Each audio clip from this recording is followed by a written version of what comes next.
I don't understand that. You redeem the Goon Smasher, and is it how much time before I get?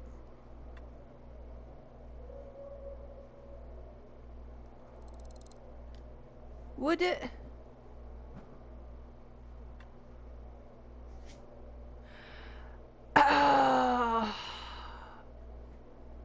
You know, I don't even care. Just whatever. Whatever. Okay. So yeah, I have some concerns about the story DLC that's fixing to come out. I'm innocent. Just a little bit, and I'm here to tell you all, judging by some of the stuff that they've been data mining for this story DLC, it sounds like it's just gonna be an arena. I mean,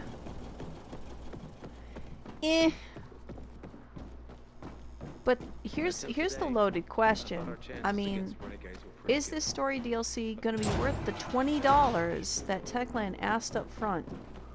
You know what I'm talking about? People that spent extra money on this game.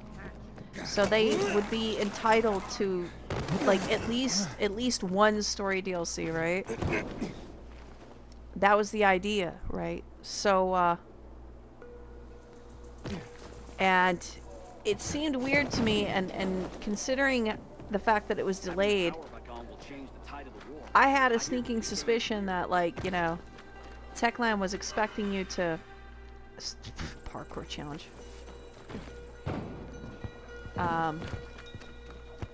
They didn't even know what their story DLCs were going to be for this game when they asked you to spend money for that. They didn't know what these were gonna be. They just knew that it was they wanted you to pay $20, right, a pop for these story DLCs. But I mean, if it's just a fight arena, if that's all it really is it worth it? I mean, are people gonna feel ripped off? I mean, I know I would. Probably. But rest assured, there's one thing I do know. Some of these big internet content creators, some of them they're gonna act like it's like the best thing since sliced bread, right? Be like, oh, this is a fantastic story mission. It's brand new from Techland, and once again, just like the Harper, the free DLC for Harper, this is exactly what the game really needed. Is it now? You know? And it's gonna be those guys, you know what I mean. You know, those guys that got like free merchandise from Techland, like before they played the early access version of the game. Like they got early access of the game, and yeah, but before that they got free merchandise from Techland. Yeah, those guys, they're gonna swear up and down like this is great story DLC. This is like the best thing since sliced bread, you know. But you have to ask yourself, you know, can you really trust Techland at this point? There seems to be like somewhat of a disconnect between what they tell you, like what they tell you you're getting, and what you actually get when it's done, right? So. What was that? What?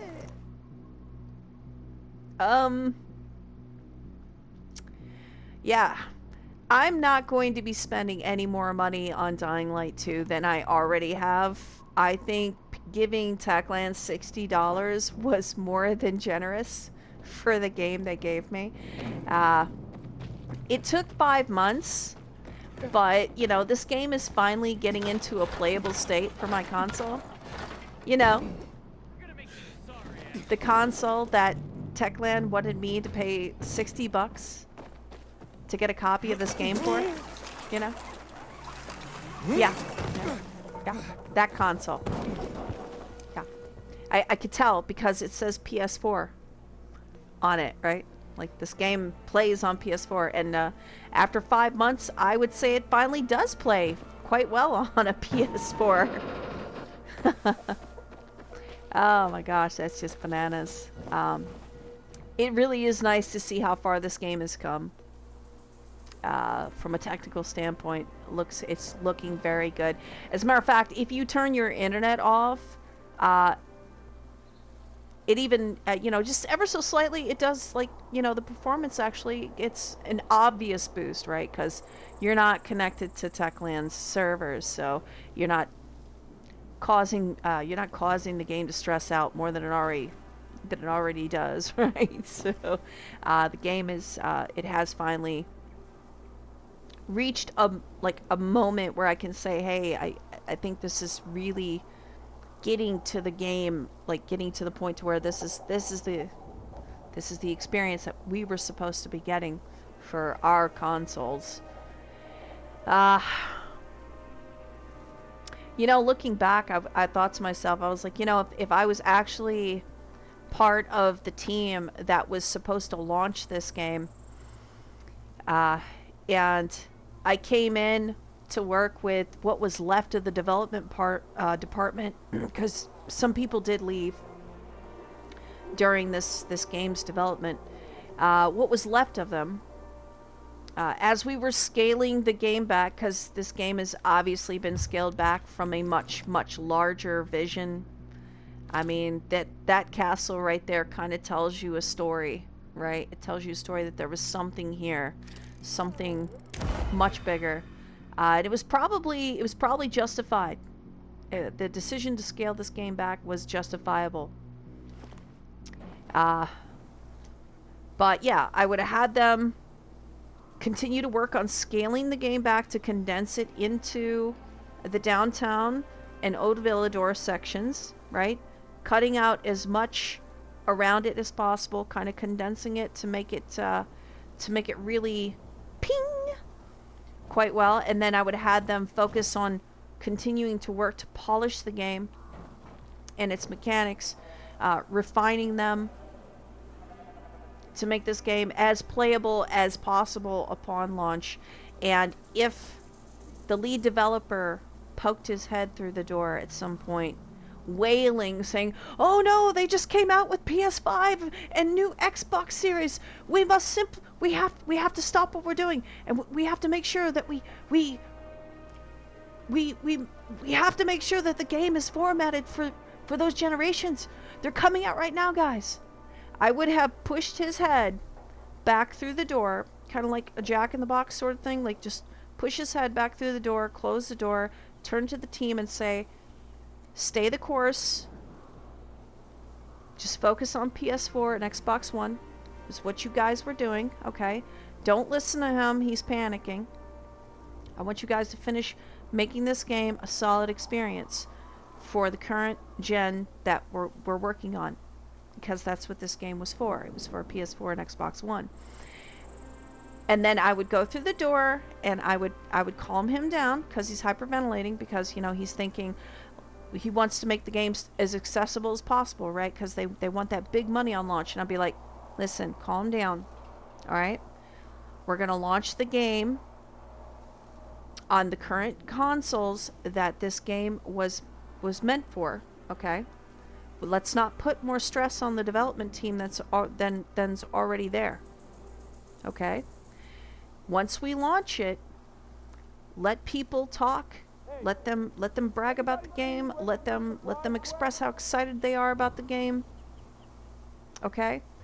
And then we will make sure that it's optimized for the PS5 and the Xbox Series, and we will do a secondary launch based off of the hype that the first launch gave us, maximizing profits and the staying power of this game.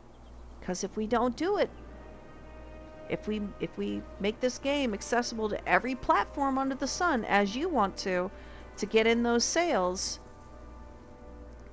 This game's probably going to take a nosedive because people are going to get disgusted with the bugs because we can do a lot of things, but we can't put our hands in too many pots, dude. Calm down. That would have been me, y'all. That would have been me. I would have had them compartmentalize their priorities. I'm telling you, it's really easy. It would have been so easy to just compartmentalize the priorities, and do, because of the unique situation that Dying Light 2 was in. It was in that launch window between old and new gen. Even though it was developed for old gen, it could have been like one launch and then a second launch. Boom, boom. And it would have been golden. It would have been so much better. But here we are 5 months later, and now the game is finally performing quite well on a PS4, as it should have been. It should have been in this condition on day one, guys. This game should have been this good, this smooth, this refined on day one. They had it. They had it within their grasp, and they lost control because they started to panic because PS5 and the Xbox Series S and X were out. So they were trying to make the game as accessible as possible, all within one launch window. So yeah. I've been like, calm down, little Polish fella. It's gonna be all right. We're gonna do this. You're gonna make plenty of money. Just calm down, little Polish fella. Okay? Calm down. Anyway, so yeah, my concerns about the story DLC. After I need your help.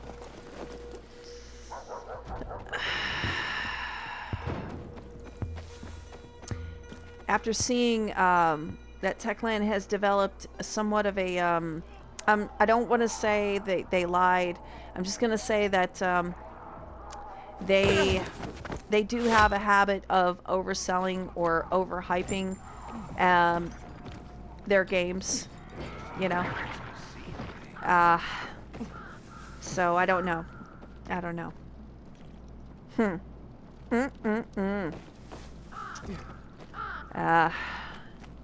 But yeah, me personally, I'm gonna be focusing starting in December. I'm probably gonna go ahead and pre-order the Callisto Protocol because I'm really happy that the folks who used to be Visceral Games are now getting a second chance, right? And they got the Callisto Protocol coming out, and I'm so happy for them that, you know, they didn't give up, and, you know, some of them stayed together to try and recapture the magic of Dead Space in a brand new game. So I'm gonna be doing my best to support them because they deserve it. They deserve a second chance at success. So I'm really excited for them, and as soon as Callisto Protocol comes out, I don't know how much more Dying Light content I'll be putting out while I'm doing the Callisto Protocol. If it's anything like Dead Space at all, I may be like, Dying Light who? What? Well, Dead Space? And you'd be like, no, Annette, you remember Dying Light 2? You used to make videos about Dying Light 2. I'll be like, Callisto Protocol? No, Annette, Dying Light 2, remember? Yeah, Callisto Protocol, Dead Space. No, Dying Light, Dead Space. Dead Space? Yeah, you never know, right? I don't know. I'm really hoping that these guys are able to hit it out of the ballpark because, again, they deserve a second chance at success. They got burned so badly by EA, and it just puts a bad taste in my mouth, the very idea that EA is trying to do a remake of Dead Space. How insulting is that? I would rather eat socks that have been sitting in swamp water for a month than to play the Dead Space reboot. I'm gonna be buying me a PlayStation 3. Because I still have all my Dead Space games.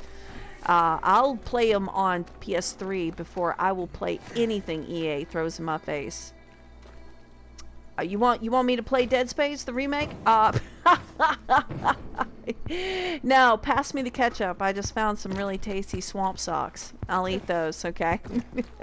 Yeah, I have a term for I have a little something I would say to EA, but I'm watching my potty mouth, okay? I'm trying to watch my potty mouth, y'all. Anyway, that's all I got for now.